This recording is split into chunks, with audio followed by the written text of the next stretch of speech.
జూబ్లీహిల్స్ ఉప ఎన్నిక ముగియడంతో అందరి దృష్టి ఎగ్జిట్ పోల్ పైనే ఉంది. జూబ్లీహిల్స్ ఫలితాలపై ఎగ్జిట్ పోల్స్ ఉత్కంఠ రేపుతున్నాయి.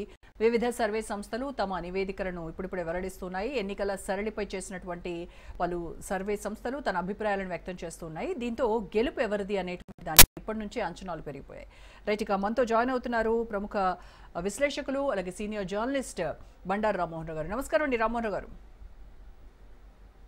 రోజా గారు నమస్కారం. సో రామ్మోహన్ రావు గారు, మొత్తానికి ఎన్నికల ప్రక్రియ ముగిసింది. ఉప ఎన్నిక ఎప్పుడెప్పుడా అని ఎదురు చూసినటువంటి ఉప ఎన్నిక రానే వచ్చింది. ప్రక్రియ కూడా ముగిసిపోయింది. ఇక ఎగ్జిట్ పోల్స్ దీనిపైనే అందరి దృష్టి ఉంది. సో ఇంతకు ముందు గత ఎన్నికల్లో మనం ఎగ్జిట్ పోల్స్ ఇవన్నీ సర్వేలు ఇవన్నీ మనం చూస్తూనే ఉన్నాం. సో ఈ ఎగ్జిట్ పోల్స్ మొన్నటి వరకు చూస్తే ఇచ్చినటువంటి సర్వేలు ఇవన్నీ ఫేక్ సర్వేలు, పెయిడ్ సర్వేలు అని కొట్టేసినటువంటి పార్టీలు మరి ఇప్పుడు చాలా ఉత్కంఠగా ఎదురు చూసేటువంటి పరిస్థితి. సో ఎంతవరకు రిలయబుల్గా ఉన్నాయి, ఏం చెప్తారు మీరు దీనిపైన? ఇప్పుడే ఎగ్జిట్ పోల్స్ వస్తున్నాయి రోజా గారు మీకు అట్లాగే రాజ్ న్యూస్ ప్రేక్షకులకు నమస్కారం. దాదాపు సరిగ్గా 75 నుంచి నేను మొదట్లో ఆంధ్రభూమి, తర్వాత ఈనాడు 88 వరకు తాలూకా రిపోర్టర్ గా పనిచేశాను. నా అనుభవం చెప్తాను. ఈ ఎగ్జిట్ పోల్స్ ఎంత పూటకం, ఎట్లా మేనేజ్ చేస్తాను, ఎందుకు నిజంగా కూడా చెప్తాను. కొన్ని నిజం అవుతాయి. జ్యోతిష్యం చెప్పినట్టు రైలు వస్తుంది రాదు, మీరు నేను ఛాలెంజ్ చేసుకున్నాం అనుకోండి. వస్తుంది రాదు రెండే ఆప్షన్స్ కదా. కాంగ్రెస్ పార్టీ గెలుస్తుంది గెలవదు, ఈ రెండు ఆప్షన్స్ అట్లా లేదు. కానీ ఎగ్జిట్ పోల్స్ ఎంత పూటకం చెప్తాను. నేను అప్పుడు రిపోర్టర్ గా ఉన్నప్పుడు, నేను తాలూకా రిపోర్టర్, అప్పుడు 6 మండలం కానీ నేను అడిగేవాడిని, పోలింగ్ చేసి బయటకు వచ్చి ఎవరికి వేస్తారమ్మా అని. అంటే నీకేసిన బిడ్డ అనమాట. నీకేసిన నేను విలేకరణమ్మా నాకు కాదంటే కాదు నీకేసిన అంటే. ఎప్పుడు కూడా మహిళలు, నిరక్షరాస్యులు వీళ్ళు ఎప్పుడు కూడా బయటపడరు. మనలాంటి వాళ్ళమే మధ్యతరగతి అనుకునే వాళ్ళు, చదువుకున్న వాళ్ళు ఏదో పార్టీకి అప్పటికి సింపతైజర్ కొట్టారు, వాళ్ళు బయటపడతారు. మళ్ళీ మేధావులలో చదువుకున్న వాళ్ళలో న్యూట్రల్ ఓటర్స్ ఉంటారు అన్నమాట. అక్కడికి పోయేదాకా డిసైడ్ చేసుకోవాలి.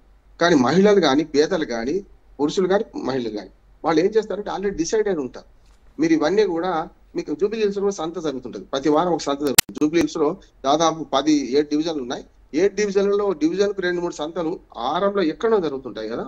ఈ పేదలు వీళ్ళందరూ కూడా ఎవరికేస్తావు అక్క, ఎవరికేస్తావు చెల్లి అని మాట్లాడుకుంటారు కదా. అక్కడ డిసైడ్ అవుతారు. అంటే డబ్బులతో డిసైడ్ గారు. మొదలు ఏ పార్టీ గెలుస్తుంది, మన ఓటు గెలుపు వైపు ఉండాలి అని ఒక ఆలోచన ఉంటుంది కనుక ఓవరాల్ గా వర్బల్ గా ఈ ప్రచారం పెద్దది. వీళ్ళు ఎంత హంగులు ఆర్పాటం చేసి డబ్బులు ఖర్చు పెట్టి ఎంత ఆరోపణలు ఒకరి మధ్య ఒకటి చేసుకుని ఇవన్నీ పక్కన పెట్టి ఇవాళ జరుగుతుంది. చూడండి, మనం పోలింగ్ మొన్న నుంచి మాట్లాడుకుంటాం. ఏమైంది?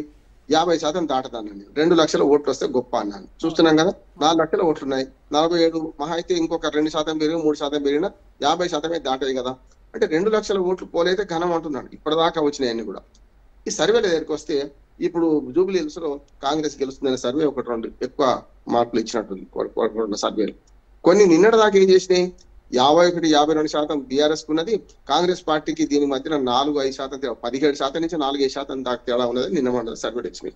ఇప్పుడు ఈ ఒక్క పొద్దు నుంచి సాయంత్రం దాకా ఎవరిని అడిగిండ్రు, వీళ్ళు ఎంత చేసిండ్రు, ఎవరి దగ్గర తీసుకున్నట్లు లెక్క అంటే ఏం చేస్తారంటే ఉజ్జాయింపుగా రీసర్వే, ఎగ్జిట్ పోల్ సర్వే ఈ రెండింటి కలిపి చేస్తున్నట్టు నాకు అనిపిస్తుంది.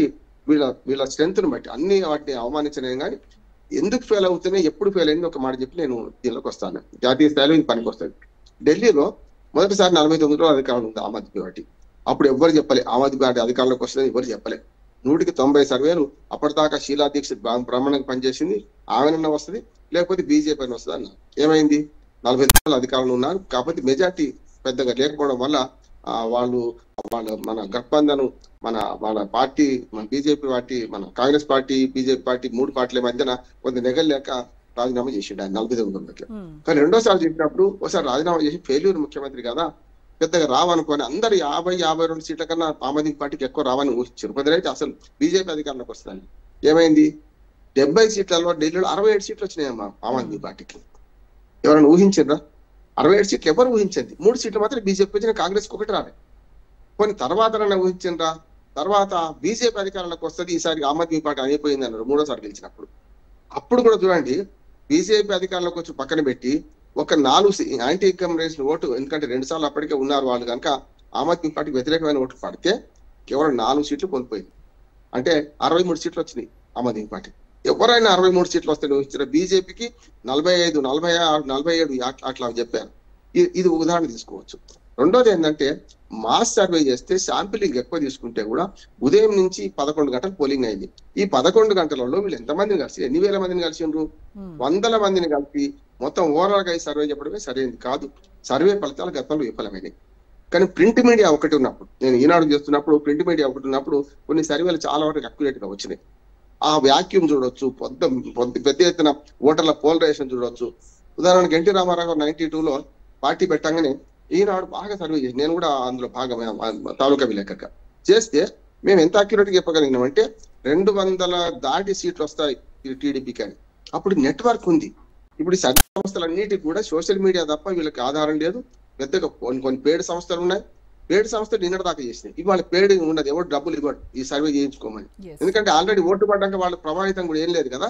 కానీ అప్పుడు 200 వస్తాయి అంటే 201 ఇట్లా వచ్చినాయి. 2 సార్లు గెలిచింది కదా, 83లో 85లో కూడా. అట్లా చూసుకుంటే అప్పుడు ఏమైందంటే నెట్వర్క్ ఎక్కువ ఉన్న సంస్థలు ప్రింట్ మీడియాలు ఎక్కువ ఉండే. ఇప్పుడు ఎలక్ట్రానిక్ మీడియా వచ్చింది.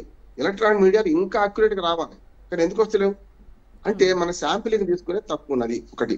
రెండోది ప్రజల మనోభావాలు ఎప్పుడు కూడా ప్రజలు బయటపడతలేరు. రెండు, అప్పుడైనా ఇప్పుడైనా. మూడోది ఏంటంటే ఈ పెయిడ్ అంటే మేడప్ మైండ్ తో ఉంటే మనం ఎవరైతే చెప్పినా ఒక దిక్కు వాటికి కొంచెం మొగ్గు చూపే అవకాశం ఉంటుంది. కనుక ఈ మూడింటి ఇప్పుడు చాణక్య స్ట్రాటజీస్ వీళ్ళు ఇచ్చినటువంటి ఎగ్జిట్ పోల్ సర్వే చూస్తే సార్, జూబ్లీ హిల్స్ లో అంటే డివిజన్ వైజ్ గా ఇచ్చారు. 7 డివిజన్లలో ఈ ఓట్ షేర్ ఎంత ఉంది ఏ పార్టీకి అనేది చెప్పారు. సో నేను ఓవరాల్ గా వాళ్ళు చెప్పినటువంటి ఓట్ షేర్ చెప్తాను. బీఆర్ఎస్ కి వచ్చేసి ఓట్ షేర్ 43% ఓట్ షేర్ వాళ్ళకు ఉంది అని చెప్తున్నారు. ఇక కాంగ్రెస్ పార్టీకి 46% ఓట్ షేర్ ఉంది. బీజేపీకి 6% ఓట్ షేర్ వచ్చింది అని చెప్తున్నారు. సో దీన్ని బట్టి చూస్తే కేవలం మనం ముందు నుంచి అనుకున్నట్టుగా ద్విముఖ పోరు మాత్రమే జూబ్లీ హిల్స్ లో నడిచింది. 8% బీజేపీకి అని అంటే ముందుగానే అనుకున్నాం, ఏదో నామకే వాస్తే ఉంది అంతే, కంటెస్ట్ చేస్తుంది తప్ప పెద్దగా ప్రభావం ఏమీ చూపించదు అని కూడా మనం మాట్లాడుకున్నటువంటి విషయం. సో చాణక్య స్ట్రాటజీస్ కూడా ఇప్పుడు ఓట్ షేర్ ప్రకారం చూస్తే ఏం చెప్తారు సార్ మీరు? అంటే వీళ్ళ 3% తేడా ఉంది కదా బీఆర్ఎస్ కు కాంగ్రెస్ పార్టీ. ఇది మారొచ్చు అంటున్నాను నేను. ఎందుకంటే బీజేపీ ముందుకు రాదు. నేను బీజేపీని ఎప్పుడు కూడా చాలా మంది నవ్వారు. ఏమంటారు, ఎట్లా పోల్చారంటే ఆటలో అరటి పండు అని. అరటి పండు తొక్కను రోడ్డు మీద తీసే తిన్న తర్వాత పడేస్తే ఏమవుతుంది చూసాను కదా, కాలు జారి పడతాం. ఇవాళ ఈ రెండు పార్టీలో ఏదో ఒక పార్టీ కారు జారి పడడానికి వీళ్ళు అరటి తొక్క పనిచేస్తాను నేను. ఎందుకంటే వీళ్ళు వీక్ అయిపోయారు మొత్తం అనుకుంటా. వీళ్ళు అరటి తొక్క మాత్రం వాళ్ళు పనిచేస్తున్నారు. ఎందుకంటే హిందూ పోలరైజేషన్ లో హిందూ ఓట్లు బీజేపీకి ఎక్కువ పోతే టీఆర్ఎస్ నష్టపోయింది. హిందూ ఓట్లు 2 పార్టీలు పంచుకునే అనుకోండి, కాంగ్రెస్ బీఆర్ఎస్, అప్పుడు ఆటోమేటిక్ గా బీజేపీకి తగ్గుతుంది కదా. అందుకని 7% అంటే నేను 10% లోపే వస్తాయి అనుకున్నాం. సింగిల్ డిజిట్ పరిమితం అవుతుంది ఇది శాతం. కనుక బీజేపీ అప్పుడే చేతులు ఎత్తేసిందమ్మా. రోజా గారు ఎప్పుడు చేతులు ఎత్తేసింది? ఇది మాకు రెఫరెండం కాదు అన్నారు కిషన్ రెడ్డి గారు. ఎప్పుడో 2023లో 24,000 ఓట్లు వచ్చిన ఇదే పార్టీ, 25,000 ఓట్లు వచ్చిన పార్టీ లంకల దీపక్ రెడ్డి గారు పోటీ చేశారు. అప్పుడు అదిరొద్దునేమో కాంగ్రెస్ ని చేశారు. ఇటు పక్కన ఇప్పుడు 2024లో పార్లమెంట్ ఎన్నికల్లో 64,000 ఓట్లు వచ్చినాయి. 64,000 ఓట్లు 6,400 తీసుకోగలుగుతారా అనే ఛాలెంజ్ కూడా మనకు కిషన్ రెడ్డి గారికి వేసిన సందర్భాలు ఉన్నాయి. మీరు అన్న ప్రకారం 7% అంటే కూడా 14,000-15,000 ఓట్లు వస్తాయి. మాక్సిమం 10% వచ్చినా కూడా మనకు 20,000 ఓట్ల కన్నా ఎక్కువ రావు కదా. 2 లక్షల ఓట్లు పోలేని 10% అనుకుందాం, 9% కాదు 10% అనుకుందాం, డబుల్ డిజిట్ పడుతుంది అనుకుంటే కూడా 20,000 కన్నా ఓట్లు రావు కదా. అంటే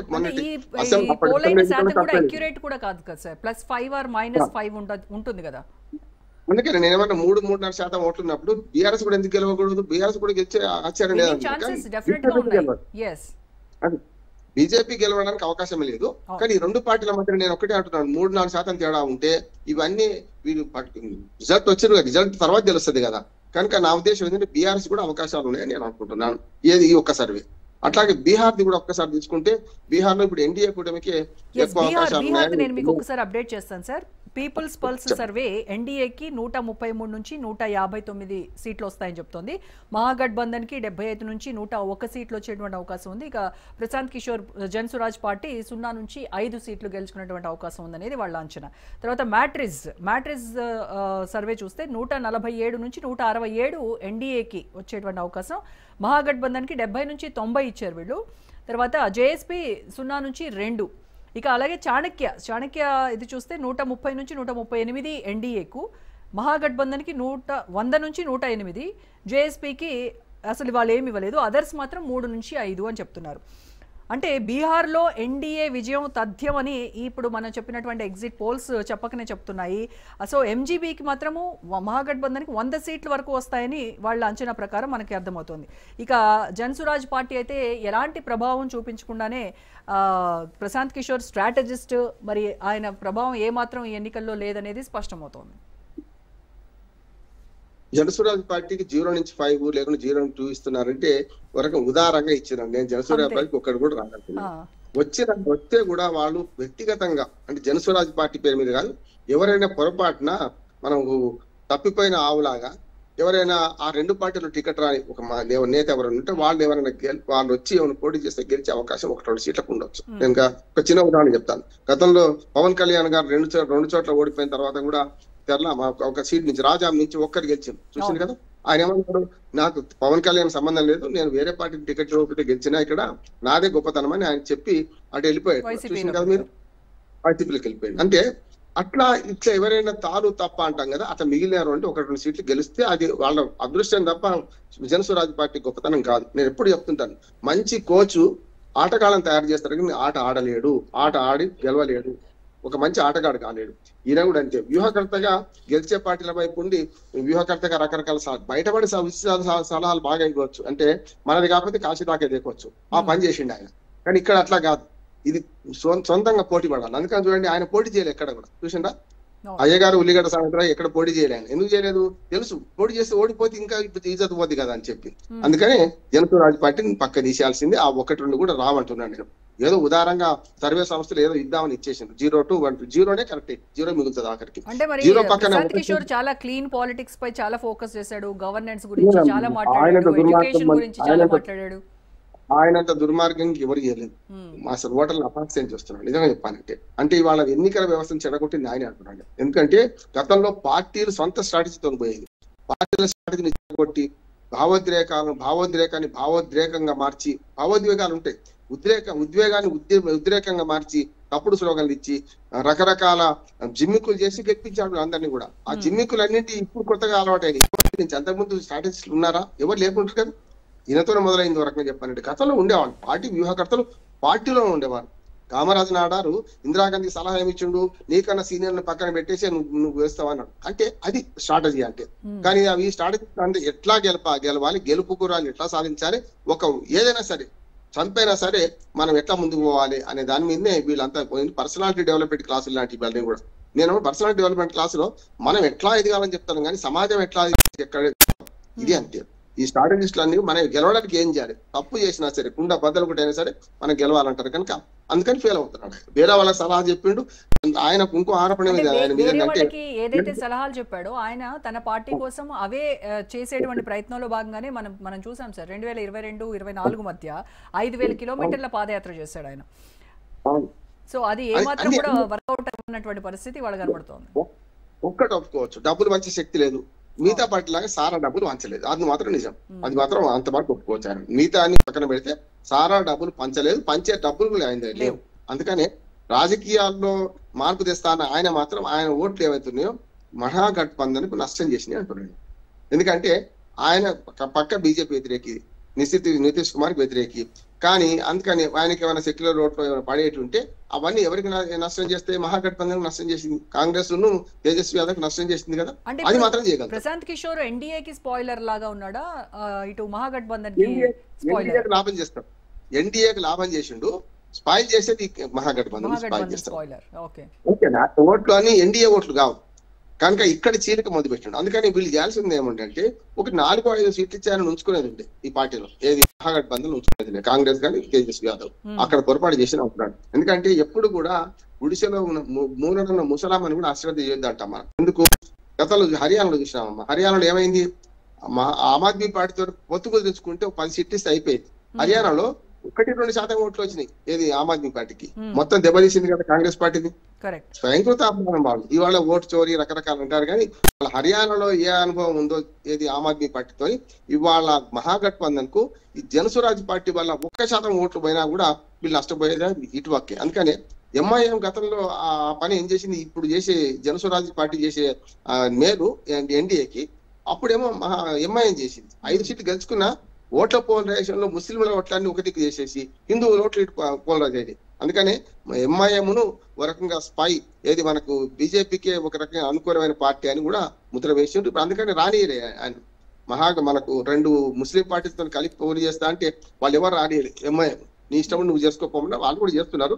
కానీ ముస్లిం ఓట్ల చీలికకేమో ఎంఐఎం పనిచేస్తుంది. అక్కడ హిందూ ఓట్ల చీలిక, ముఖ్యంగా హిందూ ముస్లిం ఓట్ల చీలికకు ఈ మన జనసురాజ్ పార్టీ పనిచేస్తుంది. ఈ 2 కూడా బీజేపీకి కాని ఓట్లే.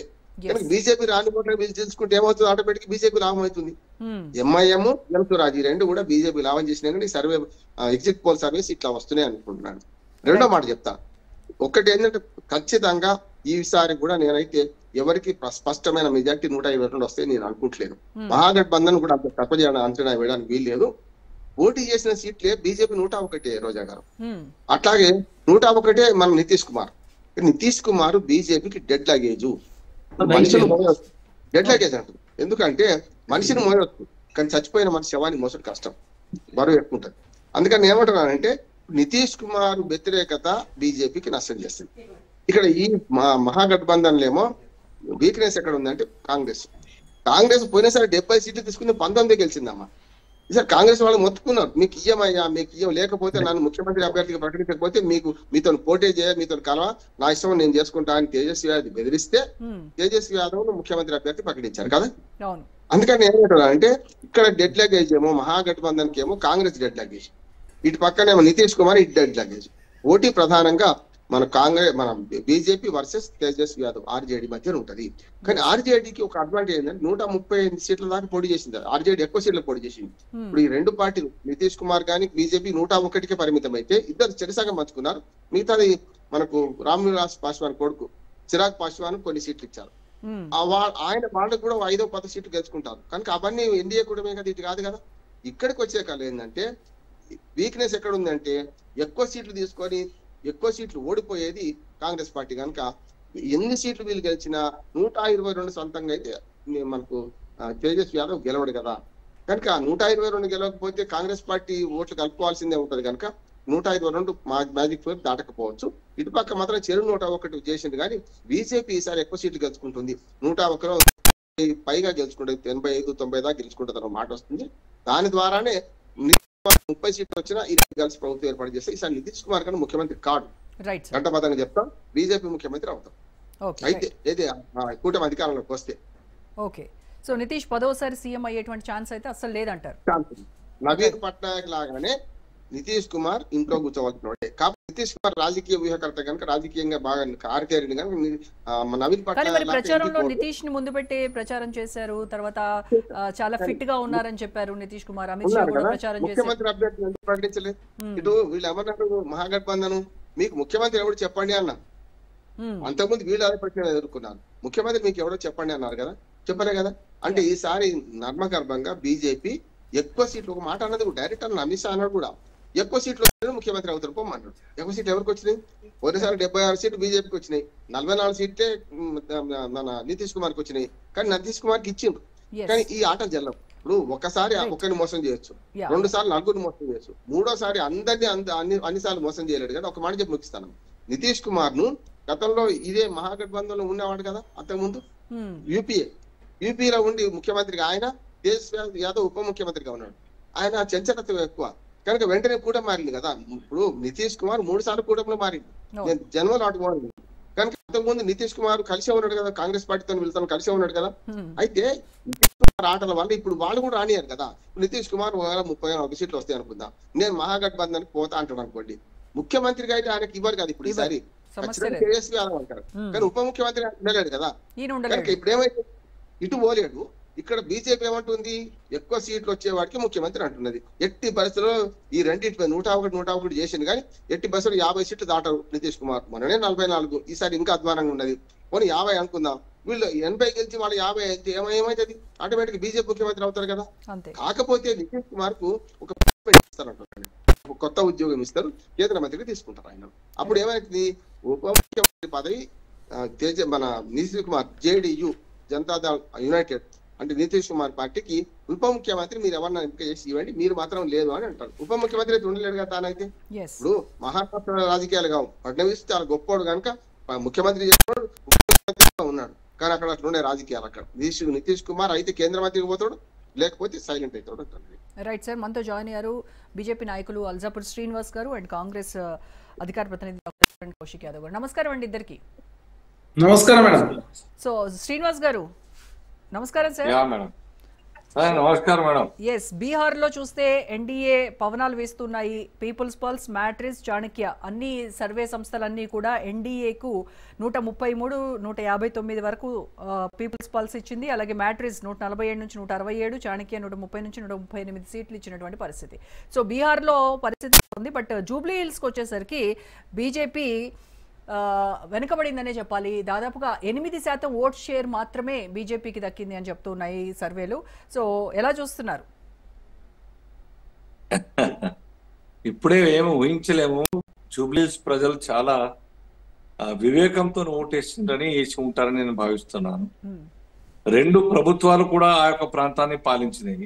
జూబ్లీస్ ని గతంలో ఖైరతాబాద్ పేరు మీద కాంగ్రెస్, ఇప్పుడేమో బీఆర్ఎస్ పాలించింది. ఆ 2 ప్రభుత్వాలు, 2 పార్టీల ఎమ్మెల్యేలు కూడా ఆ ప్రాంతాన్ని డెవలప్ చేయాలనే సంగతి అక్కడ ప్రజలు మాట్లాడుతూ ఉన్నారు. సో ఈ యొక్క ట్రయాంగులర్ ఫైట్ లో భారతీయ జనతా పార్టీ ఏ పొజిషన్కి వస్తుంది అన్నది ఇంకో 3 రోజులు తెలుస్తుంది. 14th నాడు సాయంత్రం మధ్యాహ్నం కాలం తెలుస్తుంది. ఏదేమైనా కానీ ప్రజల్ని మేము చైతన్యం చేయడంలో చాలా సక్సెస్ అయ్యారు. అనేక విషయాలు, వాస్తవాలు బయటకు వచ్చింది. ఇప్పుడే ఎలక్షన్స్ వచ్చినాయి కాబట్టి 500 కోట్లు ఖర్చు పెడుతున్నది మంజూరు చేసింది. రోడ్లు, డ్రైనేజ్ గుర్తుకొస్తున్నాయి. ఇంతకాలంగా ఎటుపోయినాయి. మరి ఎమ్మెల్యేగా ఉన్నప్పుడు 3 సార్లు బీఆర్ఎస్ సర్కార్లో ఉండే అప్పుడేమైంది? ఇవన్నీ కూడా మాట్లాడుతున్నారు. బీఆర్ఎస్ సర్కార్ ఉన్నప్పుడు ఎమ్మెల్యే, బీఆర్ఎస్ ఎమ్మెల్యే ఆ ప్రాంతం యొక్క గరీబుల యొక్క ఇళ్ల నిర్మాణం కాలే, డ్రైనేజ్ కాలే, ఉపాధి లేదు, ఉపాధి కూలి లేదు, పెన్షన్ లేవు, ఈ యొక్క రేషన్ కార్డులు, బియ్యం లేదు. ఇలా హైదరాబాద్ లో పేరుకే జూబ్లీస్ సంపన్నుల కాన్స్టిట్యూన్సీ పేరు మాట్లాడు, కానీ అసలైన జూబ్లీస్ ఆ ప్రాంతంలో లేదు, గరీబుల ఏరియా మొత్తంగా కూడా. సో ఇవన్నీ కూడా చైతన్యం చేయడంలో మేము సక్సెడ్ అయినాం. దాని ప్రభావం రేపు 14th నాడు తెలిస్తే మేము ఏ మేరకు వస్తాం. కానీ కాంగ్రెస్ పార్టీతో బీఆర్ఎస్ పార్టీ ప్రచారాలతో కనుక పోలిస్తే బీజేపీ వెనుకబడి లేదా? బీజేపీలో ఉన్నటువంటి నేతలు ఎవరూ కూడా అంత విగరస్ గా వచ్చి ప్రచారం, క్యాంపెయినింగ్ చేయడం కావచ్చు, కన్వర్సింగ్ లో పాల్గొనడం కావచ్చు చేయలేకపోయారు అనేది కొంతమంది విశ్లేషకుల అభిప్రాయం. ఇది కొత్త ఏం కాదు ఈ మాట మా మీద. వాళ్ళలాగా హల్చల్ చేసేటువంటి కల్చర్ మా పార్టీలో లేదు. వాళ్ళలాగా కోట్ల రూపాయలు ఖర్చు పెట్టే తాహత్ లేదు. ఆ యొక్క పాలసీ కూడా కాదు. గత పార్లమెంట్ ఎన్నికల్లో భారతీయ జనతా పార్టీ 8 సీట్లు గెలిచింది. ఈ హల్చల్ చేసి గెలిచినా? జస్ట్ ఇది కానీ గుడ్ గవర్నెన్స్ కావాలా, that is possible only with Modiji అనే ఒక ప్రచారంతో ఈ యొక్క ప్రాంత ప్రజలందరూ కూడా 8 సీట్లు గెలిపించినారు. On par with Congress equal గా. ఇది మామూలు విషయం కాదు. ఇది బై ఎలక్షన్ కాబట్టి లైట్ తీసుకున్నారు. అది జనరల్ అసెంబ్లీ ఎలక్షన్స్ కాబట్టి మోదీ వచ్చి ఇక్కడ ప్రచారం చేస్తే గానీ మీకు 8 సీట్లు వచ్చాయి. ఈ బై ఎలక్షన్ కాబట్టి పెద్దగా ఫరక్ పడదు అనేటువంటి ఆలోచనలో మీరు దీన్ని లైట్ తీసుకున్నారా? లేదు, బై ఎలక్షన్స్ కూడా మేము అంతే శక్తియుక్తులన్నీ కూడా పెట్టి మా నాయకులు, మా కార్యకర్తలు అందరు కూడా పనిచేసినాం అక్కడ. ఇవాళ కనబడకపోవచ్చు మీకు రిజల్ట్ ఇప్పుడే, కానీ బై ఎలక్షన్ గెలిచినటువంటి చరిత్ర Bharatiya Janata Party. Right from BRS ని ఓడించినాం, కాంగ్రెస్ ని ఓడించినాం, టీడీపీని కూడా ఓడించినాం. సో మహబూబ్నగర్ చూసుకోండి, లేకుంటే ఈటెల రాజేందర్ గారు చూసుకోండి, దుబ్బాగా చూడండి, ఇట్లా అనేక సందర్భాల్లో బై ఎలక్షన్స్ హిమాయత్ ఇట్లా మనం మేము గెలిచినాం. సో ఈ ఎలక్షన్ కూడా గెలుస్తున్న ఉత్సాహంతోనే, ఆ కాన్ఫిడెన్స్ తో పనిచేస్తాం. All result lies with people చేతిలో ఉంది, అది చూద్దాం. ఇకపోతే బీహార్ గురించి మీరు చెప్పినట్టుగా అందాజా మొత్తం అందరి యొక్క అంచనాలు బీజేపీ, ఎన్డీఏ డెఫినెట్ గా 150 క్రాస్ అయితే ఒక అంచనా ఉన్నది. ఇది ప్రజలకు అవసరం ఉన్నది. ఆ రాష్ట్రాన్ని ఆ కబంధ హస్తాల నుంచి బయటకు వచ్చి 20 సంవత్సరాలు ఆ ప్రజలు స్వేచ్ఛగా జీవిస్తున్నారు. ఆ ప్రాంతంలో డెవలప్మెంట్ ఒక మార్గం కనబడతా ఉన్నది. ఆ ప్రాంతంలో గుడ్ గవర్నెన్స్ కనబడతా ఉన్నది. లేకుంటే గుండా రాజ్, గరీబీ రాజ్, బీమారు రాజ్, ఈ రకంగా కుటుంబమే పాలించి వేల కోట్ల రూపాయలు మరి దోచుకుని శిక్ష పడ్డది ఎవరికి? అక్కడ శిక్ష పడ్డది సాక్షాత్తు లాలూ ప్రసాద్ యాదవ్ ముఖ్యమంత్రిగా ఉండి, మళ్ళీ వాళ్ళ కొడుకు ఇప్పటికీ వాళ్ళ కుటుంబ సభ్యులందరూ కూడా నా క్రిమినల్ చార్జెస్ ఉన్నాయి వాళ్ళందరి మీద. అటువంటి వ్యక్తులకు మొన్నటి యొక్క ఎలక్షన్ లో కూడా 80 దాకా రావడం అనేది నిజంగా చాలా దురదృష్టం. ఈసారి ఎన్నికల్లో నితీష్ కుమార్ మోదీజీ లెడ్ ఎన్డీఏ అక్కడ చాలా క్లీన్ స్వీప్ చేయబోతా ఉన్నది. అక్కడ కావాల్సింది నితీష్ కుమార్ కరిజ్మా వర్కౌట్ అయిందా? మోదీ ప్రచారాలు వర్కౌట్ అయినాయా? మోదీ ఇచ్చినటువంటి హామీలు వర్కౌట్ అయ్యాయా? ఏమనుకుంటున్నారు? ఆల్ టుగెదర్ రెండు పార్టీలు మొత్తం ఎన్డీఏ టీమే ఈ యొక్క విజయానికి కారణం. అన్ని హామీలు ఆ విశ్వాసం మా మీద ఉంచినారు ప్రజలు. నితీష్ కుమార్ గా బీజేపీ కాకుండా శ్రీనివాస్ గారు ఇప్పుడు జూబ్లీ హిల్స్ కి వచ్చేసరికి ఏమో సర్వేల గురించి వాళ్ళు అది కాదు, ఆల్రెడీ ఈవీఎంలో ఓటర్లు ఏదైతే ఇచ్చారో అది నిక్షిప్తం అయిపోయింది, అభ్యర్థుల భవితవ్యం అందులో ఉంది, ఆగాలి, వేచి చూడాలని చెప్తున్నారు. మరి బీహార్కి వచ్చేసరికి అక్కడ మీకు పాజిటివ్ గా ఉన్నటువంటి సర్వేలను మాత్రం కన్సిడర్ చేస్తున్నారు. మాకు అంచనా ఉన్నది, వాళ్ళు చెప్పిన క్వశ్చన్ కాదు అక్కడ చెప్తున్నాయి, కానీ మాకు కూడా కాన్ఫిడెన్స్ ఉన్నది కదా. మా సోర్సెస్, మా యొక్క పనితీరు, ప్రజల యొక్క నాడి మాకు తెలుసు. ఈవెన్ ముస్లింస్ కూడా కొన్ని పాకెట్స్ లో మాకు ఓటేస్తున్నారు. ఇక్కడ లేదు కూడా అర్థమైపోయింది. ఏమా ఇక్కడ ఆ స్థాయిలో మీకు అభిమానం లేదు అనేది అర్థమవుతోందా? ఇక్కడ కూడా వస్తుంది. మా లక్ష్యము ఒరిస్సా ఉండేనా, ఒరిస్సాలో వచ్చినాం. పశ్చిమ బెంగాల్లో అంతకుముందు 2-3 సీట్లే గెలుచుంటే మేము 2 సీట్లు. ఇవాళ 80 సీట్లు 75 సీట్లు గెలిచాం లాస్ట్ ఎలక్షన్ లో. ఇవాళ అవునన్నా కాదన్నా పశ్చిమ బెంగాల్ బీజేపీ కైవసం చేసుకుంటుంది. సిమిలర్లీ మా టార్గెట్ ఈసారి రాబోయే ఎన్నికల్లో పశ్చిమ బెంగాల్ అండ్ తెలంగాణ ఇమీడియట్ గా డెఫినెట్ గా ఈ యొక్క 2 రాష్ట్రాల్లో బీజేపీ రావాల్సిందే. మా కోసం కాదు, మా పవర్ కోసం కాదు, మేము పవర్ ఎంజాయ్ చేయడం కోసం కాదు, for the betterment of those 2 states. ఆ యొక్క రాష్ట్రాల అభ్యున్నతి లక్ష్యంగా పెట్టుకుని పనిచేస్తున్నాం. ఆ తహత మా యొక్క ప్రయత్నం ఆ ప్రజలు అర్థం చేసుకుంటారు, మాకు ఓటేస్తారు. ఆ విశ్వాసం నాకు చాలా చాలా తేడా ఉంది వేరే పార్టీలకు. మాకు అవినీతి గురించి మాట్లాడి ప్రజలే సర్టిఫికేట్ ఇస్తారు, డెవలప్మెంట్ గురించి మాట్లాడండి ప్రజలే మాకు సపోర్ట్ ఇస్తారు. లేదా పక్షపాతం, కుటుంబ పాలన, ఇవేమి కూడా మాకు చూపించలేరు కదా మా మీద. ఇప్పటికీ ఇంత అవేర్నెస్ వచ్చిన తర్వాత, చదువు పెరిగిన తర్వాత కూడా ఆ రాష్ట్రంలో ఇంకా యథేచ్ఛగా కుటుంబ పాలన, కుటుంబ పార్టీలు ఉన్నాయి. యూపీలో ములాయం ఫ్యామిలీ, బీహార్లో లాలూ ఫ్యామిలీ, ఇప్పటికి ఇంకా అనేక రాష్ట్రాల్లో అదే పంతాలు నడుస్తున్నారు. అటువంటి వాళ్లకు చరమగీత పాడరా? డెఫినెట్ గా గుడ్ బై చెప్పరా? ఆ ప్రజలు చెప్తురు కాబట్టే మాకు 20 రాష్ట్రాల్లో అధికారం ఉన్నది. చెప్తురు కాబట్టి మాకు 10 ఎన్నికల్లో 3 సార్లు 4 సార్లు గెలుపుతుండ్రు. ఊహించిరా హోగామే బీజేపీ కామని చెప్పారు. 230 వచ్చినాయి, బాగా తగ్గిపోయినాయి. 303 నుంచి 232 వచ్చింది, అయిపోయిందని చెప్పినారు. ఏమైంది? Within 3 months, within 3 months Maharashtra, అలాగే ఢిల్లీ, హర్యానా థంపింగ్ మ్యాచ్తో గెలిచినాం. ఎందుకు? అబద్ధపు మాటలు. రేవంత్ రెడ్డి గారు చాలు చేసినట్టు డైలాగు సంవిధాన్ బదల్దేతే అని చెప్పినారు, మార్చేస్తారు, రిజర్వేషన్ తీసేస్తారు. ఆ మాట కొద్దిసేపటి వరకు నమ్మించగలిగినారు దేశాన్ని. దాని ప్రభావం మాకు కొన్ని సీట్లు తగ్గింది, దాంట్లో సందేహం లేదు. కానీ ఆ తప్పును గుర్తించి మళ్ళా దేశవ్యాప్తంగా మళ్ళా బీజేపీ పట్ల ఆ యొక్క రిజల్ట్ చూపించినారు. ఇక్కడ కూడా తెలంగాణ వస్తుంది, మీరే మమ్మల్ని మెచ్చుకుంటారు. చూడండి, మీ రాజ్ న్యూసే మెచ్చుకుంటారు మమ్మల్ని. చూద్దాం. Right, welcome back. Jubilee pulse voter నాడిని పట్టుకునేటువంటి ప్రయత్నం చేస్తున్న ఈ సంస్థలన్నీ కూడా వాళ్ళు సర్వే చేసినటువంటి సర్వేకి సంబంధించినటువంటి ఫుల్ డీటెయిల్స్ ఒక్కొక్కటిగా ఇప్పుడే బయట ఇస్తున్నటువంటి పరిస్థితి. సో చరణ్ కౌశిక్ గారు, మేడం చరణ్ గారు, ఇప్పటి వరకు ఎగ్జిట్ పోల్స్ ప్రకటించినటువంటి ఈ అన్ని సంస్థలు కూడా జూబ్లీ హిల్స్లో కాంగ్రెస్కి ఓటు షేర్ ఎక్కువగా ఉంది, అలాగే సీట్లు కూడా ఎక్కువగా రాబోతున్నాయి, విజయం సాధిస్తున్నట్టుగా కొన్ని సంస్థలు ఇచ్చాయి. అలాగే ఇటు బీఆర్ఎస్ కూడా జస్ట్ 2.5%, 4% ఆ ఓట్ షేర్ తేడాతో వాళ్ళకు కూడా ఒక 3% మాత్రమే, 3 సీట్లు తేడాతో అలా కొన్ని సర్వే సంస్థలు చూపిస్తున్నాయి. ఇక అటు బీహార్లో చూస్తే కంప్లీట్గా ఎన్డీఏ వైపే అన్ని సర్వేలు కూడా మొగ్గు చూపినటువంటి పరిస్థితి. వాళ్ళు ఎన్డీఏ ఖచ్చితంగా విజయం సాధిస్తుంది అని డిక్లేర్ చేస్తున్నటువంటి పరిస్థితి కూడా మనం చూస్తున్నాం. సో ఓవరాల్గా మీ అంచనా ఏంటి? మేడం, తెలంగాణ రాష్ట్రంలో జూబ్లీస్ పరిస్థితి వేరు, బీహార్లో పరిస్థితి వేరు. ఎందుకంటే బీహార్లో 243 స్థానాలకు సంబంధించి అక్కడ కూటమిలుగా ఉంది. మహాగఠబంధన్ కావచ్చు, ఎన్డీఏ కూటమి కావచ్చు, ఇంకా చాలా రకరకాల పార్టీల పొత్తు, కులాల పంచాయతీ రకరకాలు ఉన్నాయి అక్కడ. అదే కాకుండా జూబ్లీకి సంబంధించి దాదాపు ఇప్పటివరకు ఒక 10 స్మార్ట్ పోల్ కావచ్చు, చాణక్య కావచ్చు, హెచ్ఎంఆర్ కావచ్చు, జనం సాక్షి కావచ్చు, నాగన్న సర్వే కావచ్చు, సైదుల్ సర్వే కావచ్చు, ఎస్ఏఎస్ గ్రూప్ కావచ్చు, పబ్లిక్ పల్స్ కావచ్చు, జనం మైండ్ కావచ్చు, తర్వాత ఏ సర్వే చూసినా కూడా ఇప్పటివరకు అయితే కాంగ్రెస్ పార్టీ గెలుస్తూ ఉందని చాలా స్పష్టంగా సర్వేలు వస్తూ ఉన్నాయి. ఏదైనా కూడా జూబ్లీస్లో కాంగ్రెస్ పార్టీ గెలవబోతాం. అంటే నేను మాట్లాడేది డిఫరెన్స్ గురించి మాట్లాడుతున్నాను చరణ్. ఇప్పుడు 42%, 48% ఒక సర్వే చెప్తోంది.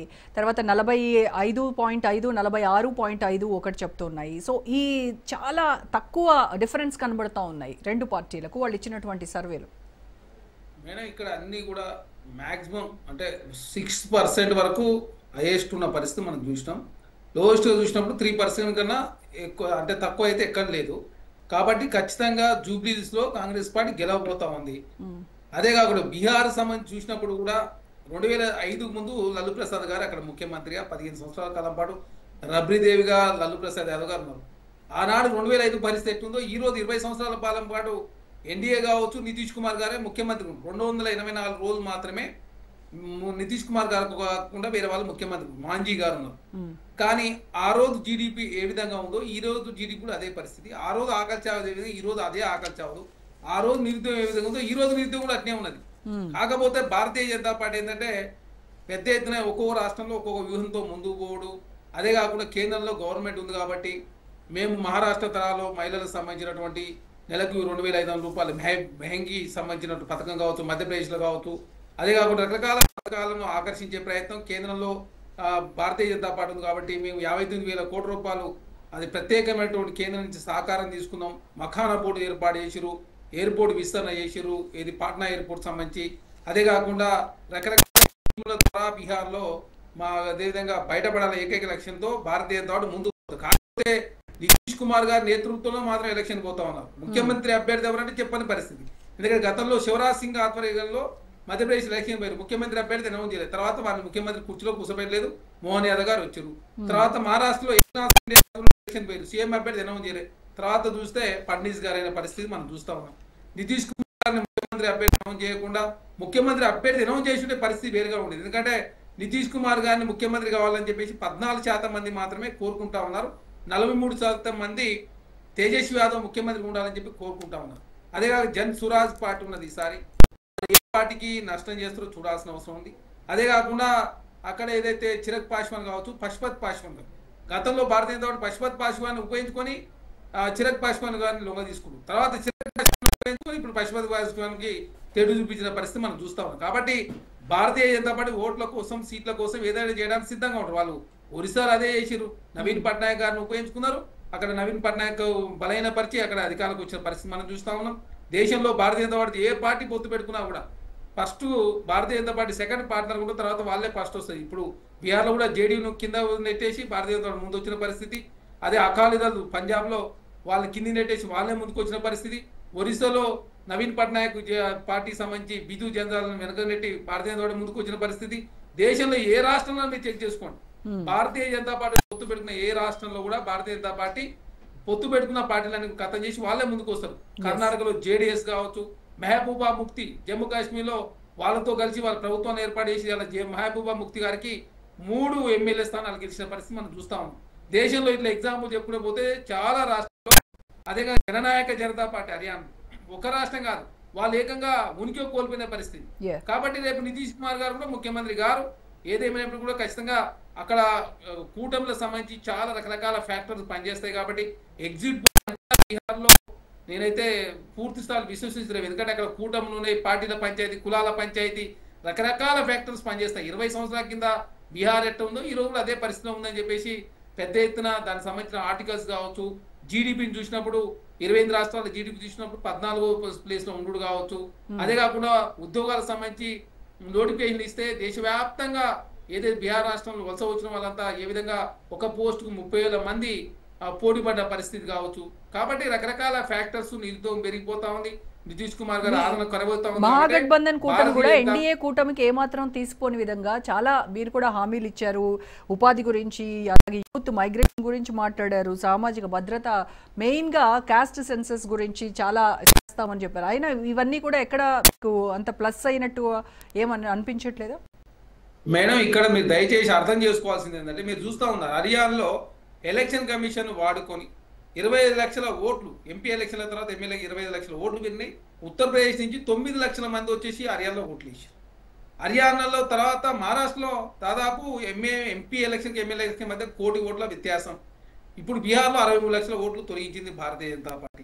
ఎలక్షన్ కమిషన్ వాడుకొని ఏ విధంగా, అదేవిధంగా మహాదేవ్పూర్ నియోజకవర్గానికి సంబంధించి, బెంగళూరు సెంట్రల్ పార్లమెంట్ నియోజకవర్గానికి సంబంధించి 8 అసెంబ్లీ స్థానాలు ఉంటే 7 అసెంబ్లీ స్థానాల్లో భారతీయ జనతా పార్టీ ఆధిక్యత లేకున్నా కూడా నియోజకవర్గం ఓపెన్ చేయగానే 1,20,000 ఓట్లు, ఒక్కొక్క ఇంట్లో 500 ఓట్లు, 400 ఓట్లు, ఈవీప్యాడ్లు అదేవిధంగా డిస్ట్రాయ్ చేసుడు, అదే వీడియోలు చూపించకపోడు ఎలక్షన్ కమిషన్ ప్రధానంగా భారతీయ జనతా పార్టీ వాడుకుంటుందని చెప్పేసి చాలా స్పష్టంగా కాంగ్రెస్ పార్టీ మొదటి నుంచి చెప్తున్నది నిజం అవుతా ఉంది.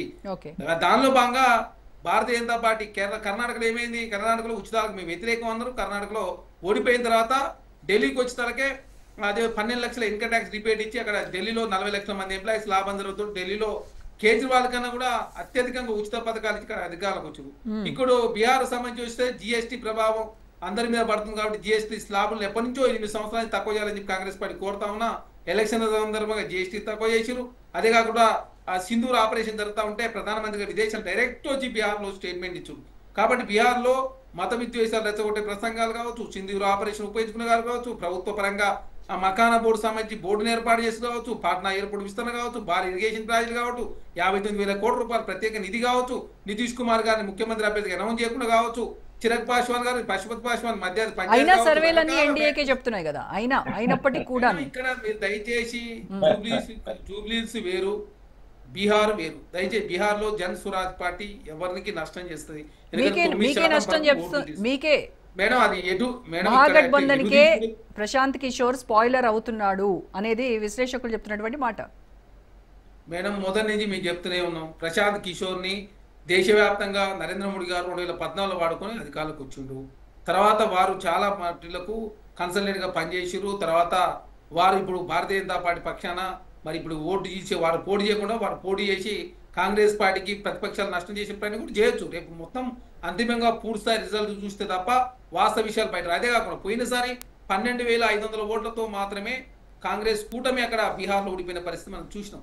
ఈసారి 63 లక్షల ఓట్లు తొలగించారు. మరి ఆ తొలగించిన ఓటు ఎవరికి లాభం అయితే, ఎవరికి నష్టం అయితే? బీహార్లో పేదరికం అట్నే ఉంది, నిరుద్యోగం అట్నే ఉన్నాయి, ఆకలి జావులు అట్నే ఉన్నాయి, రకరకాల పార్టీల కుంపులాటలు, రకరకాలుగా ఆ భారత రత్న అవార్డు ఇచ్చి కూడా ఏకంగా రాజకీయం కోసం వాడుకునే ప్రయత్నంలో భారతీయ జనతా పార్టీ ముందుకు పోతా ఉంది. కాబట్టి బీహార్ ఫలితం తుది తీర్పు చూసే వరకు కూడా ఈ సర్వేలను ఇక్కడ తెలంగాణ రాష్ట్రంలో సర్వేలు ఇచ్చి జూబ్లీస్ లో ఏంటంటే 3 పార్టీల మధ్య పంచాయతీ. కానీ అక్కడ చాలా సీఎం రేవంత్ రెడ్డి మాత్రం అసలు సర్వేలన్నీ ఫేక్ సర్వేలు, వీటిని నమ్మేటువంటి పరిస్థితి లేదన్నారు. మరి ఈ సర్వేల ఆధారంగానే ఇప్పుడు మనం మాట్లాడుకుంటున్నాం. ఇప్పుడు వీటిని బేస్ చేసుకుని సర్వేలు మేడం ఇక్కడ మేము సర్వేలకు సంబంధించి ఇది కరెక్ట్ అని కూడా చెప్తలేము. కాకపోతే ఎగ్జిట్ పోల్ ఇట్లా చూపిస్తుందని చెప్తా ఉన్నాం.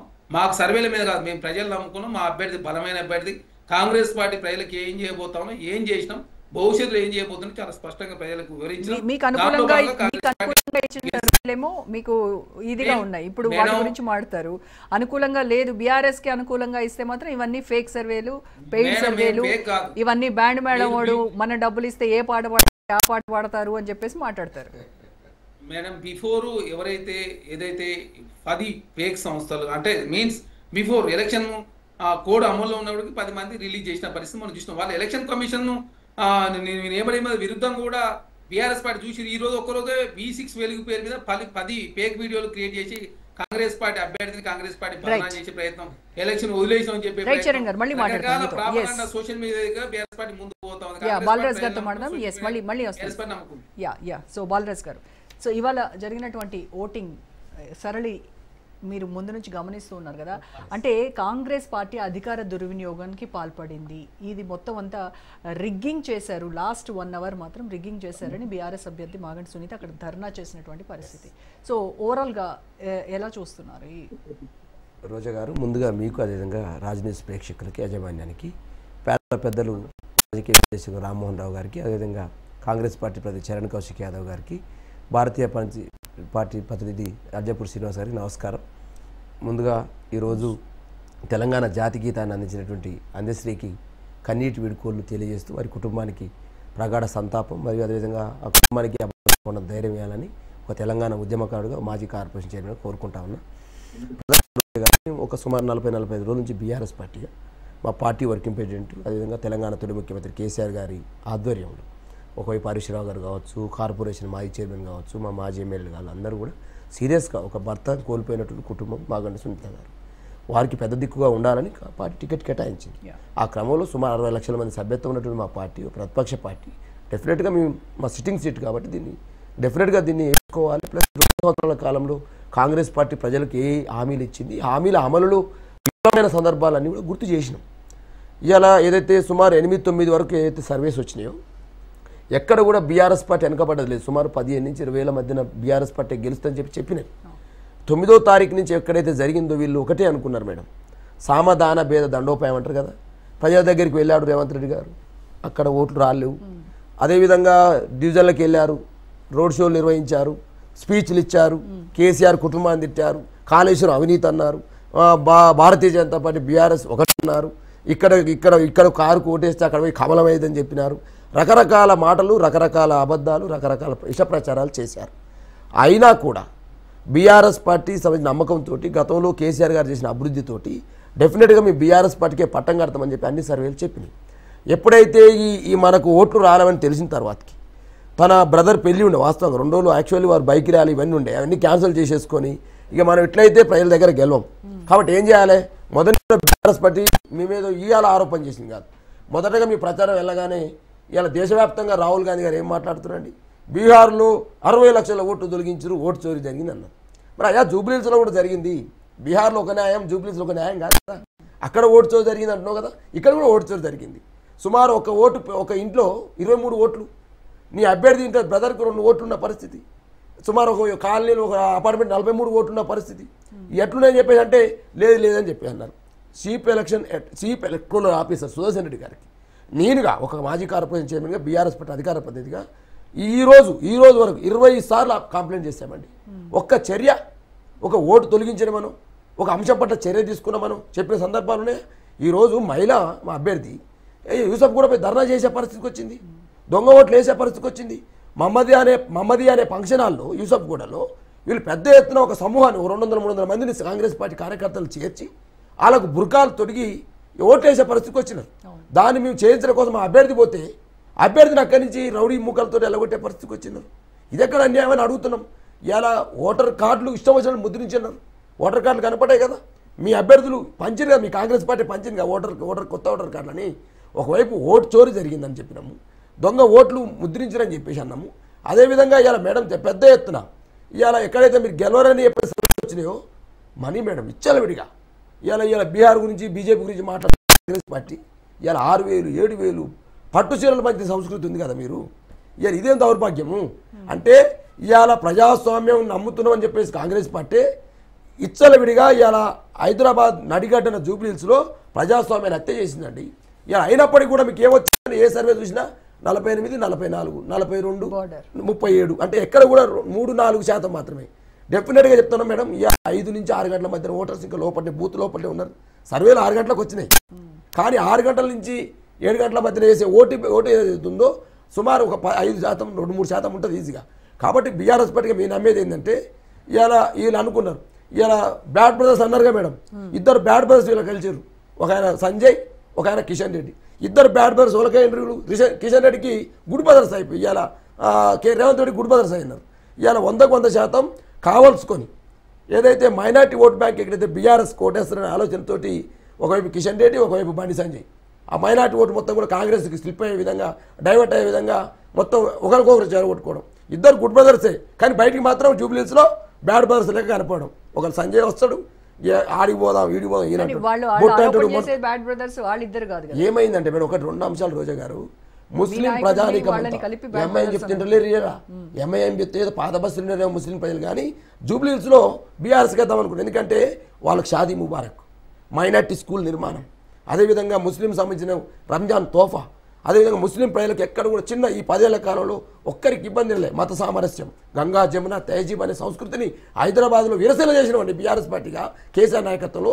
దాన్ని ప్రజలు చూసినారు, బస్తీ వాసులు చూసినారు. యూసఫ్ కూడా, ఎర్రగడ్డ, షేక్పేట అన్ని ప్రాంతాలు వెంకటగిరి కాలనీలో తిరిగినాము, స్రవంతి నగర్లో తిరిగినాము, ఎక్కడ పోయినా బోరబండలు తిరిగినాము. ఎక్కడ కూడా అరే కేసీఆర్ లేకపోయే, కేసీఆర్ ఉంటే బాగుండనే ఆలోచన విధానం ఎప్పుడైతే జరిగిందో ఇక వెంబటే గుడ్ బ్రదర్స్ ఉన్నారు కదా, సంజయ్ని రేవంత్ రెడ్డి దింపిండి బండి సంజయ్ని దింపి నువ్వు 100 మొడతాలను బొట్టాను అదను ఇదని చెప్పేసి సంజయ్ గారు ఇష్టం వచ్చినట్టు టోపీ అను అని చెప్పేసి ముస్లిం మైనార్టీ ఓట్లను ఏం చేసినారు, వాంబో ఇది ఎక్కడ కదురు ఆయన బీజేపీ కాక ఓటేస్తే బాగుండదు, కాంగ్రెస్ ఎక్కేస్తే బాగుంది చెప్పేసి కాంగ్రెస్. ఇక చూడండి మహమ్మద్ అజారుద్దీన్ ఎప్పుడు వచ్చింది మేడం, మహమ్మద్ అజారుద్దీన్ అభ్యర్థికి ఏం పనికిరాడు, మంత్రికి పనికి అభ్యర్థికి మంత్రికి పనికి వస్తాడు. ఎంత అన్యాయం చూడండి. ఎప్పుడు వేస్తారండి, ముస్లిం ప్రజల మీద మీకు బాగా ప్రేమ ఉంది, ఎప్పుడు ఇవ్వాలని మంత్రి ఇస్తే 6 నెలల ముందు ఇవ్వాలి, ఎలక్షన్ల ముందు ఇవ్వాలి. అప్పుడు ఇండియా కెప్టెన్ గుర్తురాడు రేవంత్ రెడ్డికి, ఇండియా కెప్టెన్ గుర్తురాడు, ఇండియాకి సేవలని గుర్తురావు, వరల్డ్ కప్ ఎక్కడుందో తెలియదు. నేనేమంటే రోజా గారు వాస్తవాలు మాట్లాడుకోవాలి. ఇలా బీఆర్ఎస్ పార్టీగా కేటీఆర్ గారు మా వర్కింగ్ ప్రెసిడెంట్గా, బీఆర్ఎస్ పార్టీగా మీ ప్రజలకు మేము గత 10 ఏళ్ళు ఏం చేసినాం, జూబ్లీహిల్స్ ప్రగతి నివేదిక పేరుతోటి 2,18,842 మంది లబ్ధిదారులకి 5,370 కోట్ల రూపాయలు మేము ఖర్చు పెట్టి ఈ శ్మశాన వాటికలకి ఇది చేసినాం, విద్యుత్ సౌకర్యానికి ఇది కల్పించినాం. ఎర్రగడ్డలో ఏదైతే మేము టీమ్స్ను తెలంగాణ మెడికల్ సైన్సెస్ అనే హాస్పిటల్ నిర్మించినాం. ఈ విధంగా చెప్పుకుంటూ పోతే మల్కం చెరువును నిర్మించినాం, అదేవిధంగా షేక్పేట ఫ్లైఓవర్ నిర్మించినాం. ఈ విధంగా చెప్పుకుంటూ పోతే ఇన్ని కార్యక్రమాలు చేసిన వాళ్ళం. కాంగ్రెస్ ఒకటి చెప్పిందా, బీజేపీ చెప్పిందా, బొట్టు అంటాడు, టోప్ అంటాడు, ముస్లిం మైనార్టీ ఓట్లు మీవే ఉన్నట్టు, కాంగ్రెస్ లేకపోతే ముస్లిం లేని రేవంత్ రెడ్డి అంటాడు.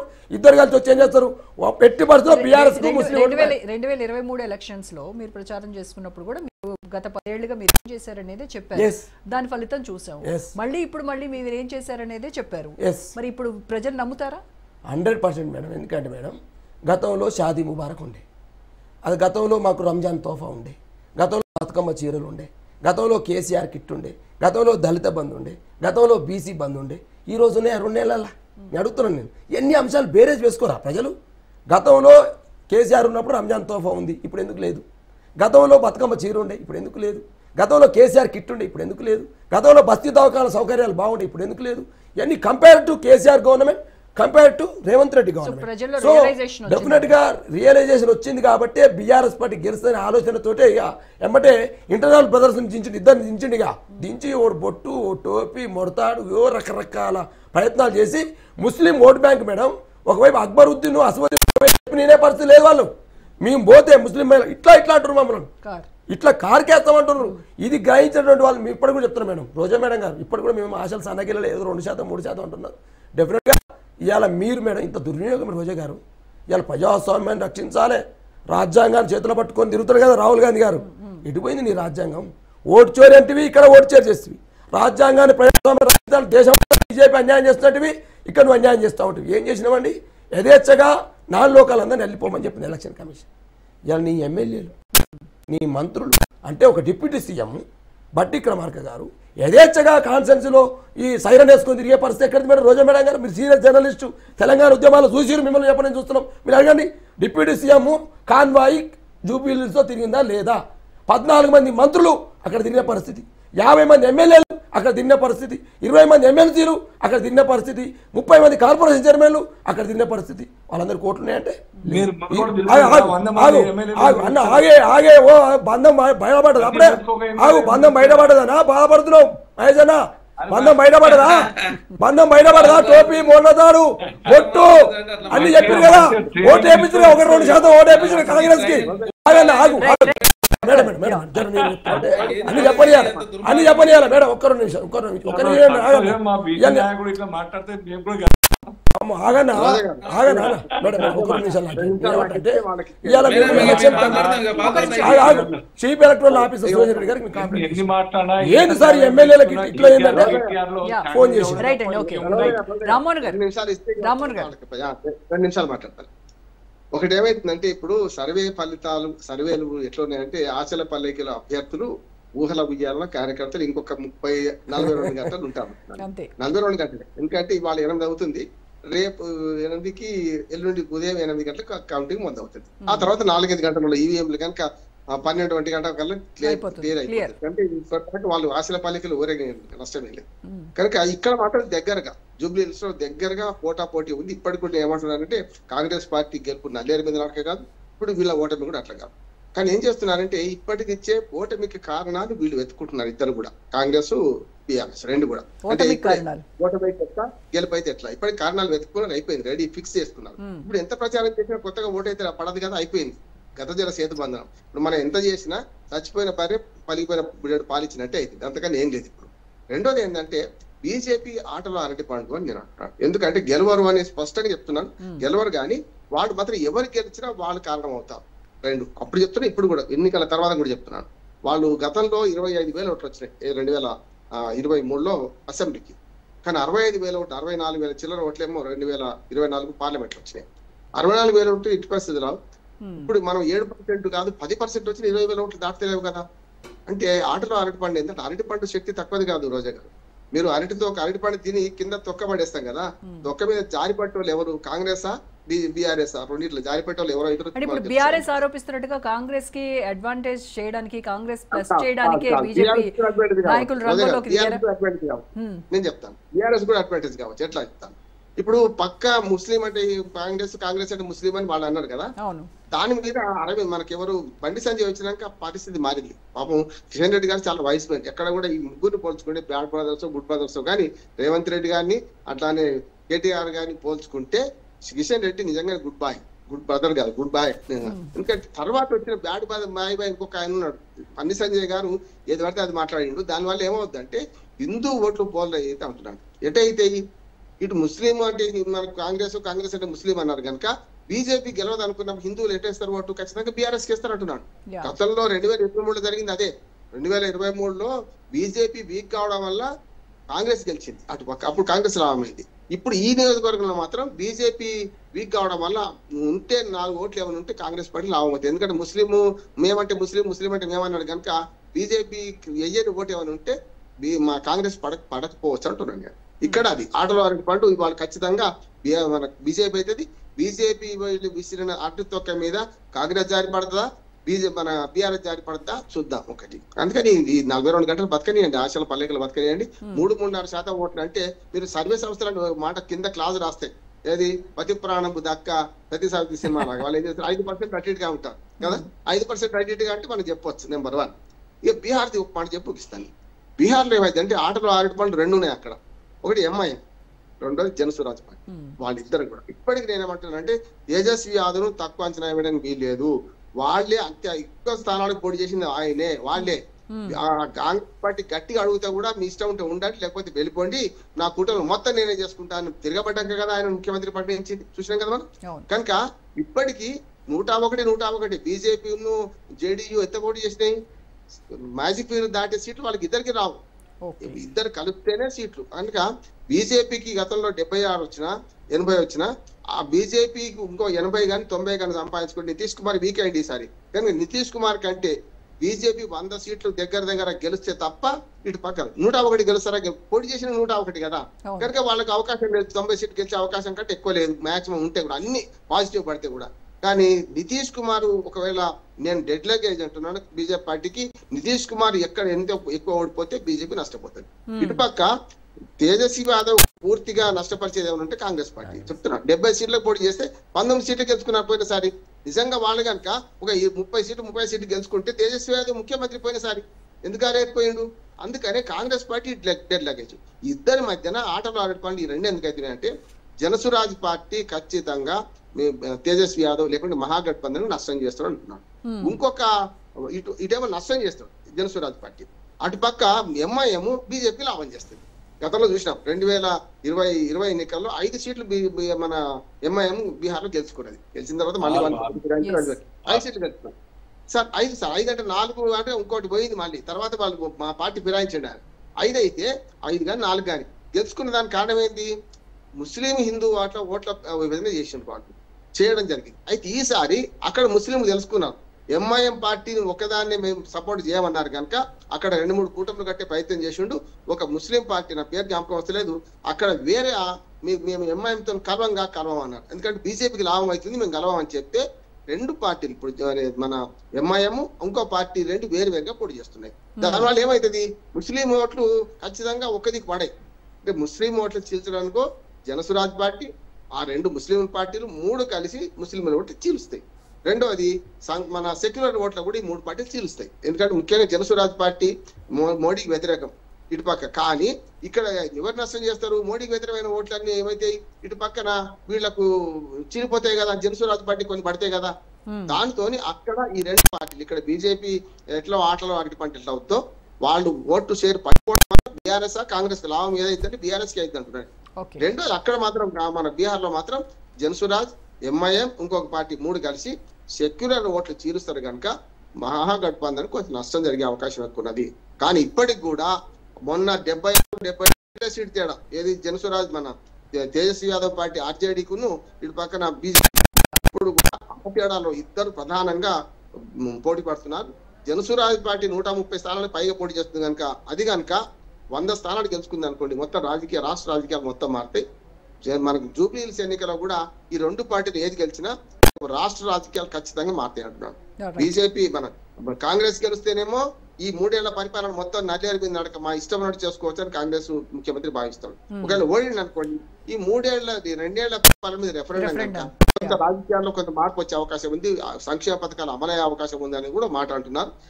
అంతిమంగా ఇక్కడ జూబ్లీ హిల్స్ లో కానీ అక్కడ కానీ జనమే ముఖ్యంగా న్యాయ నిర్ణేతలు వాళ్ళే, చరిత్ర మార్చేది వాళ్ళే, చరిత్ర గతి మార్చేది కూడా వాళ్ళే. రైట్ శ్రీనివాస్ గారు, కాంగ్రెస్ ను గెలిపించేటువంటి పనిని బీజేపీ భుజానికి ఎత్తుకుంది అనేది బీఆర్ఎస్ వాళ్ళు చేస్తున్నటువంటి ఆరోపణ. దాంట్లో bad brothers, bad boys, good boys అందరూ ఉన్నారు, దానివల్ల ఇది అని. అలాగే బీఆర్ఎస్ బీజేపీ కుమ్మక్కయి కాంగ్రెస్ను ఓడించేటువంటి ప్రయత్నం, ఆ కుట్రలకు పాల్పడింది అని ఇటు కాంగ్రెస్ ఆరోపిస్తూ ఉంది.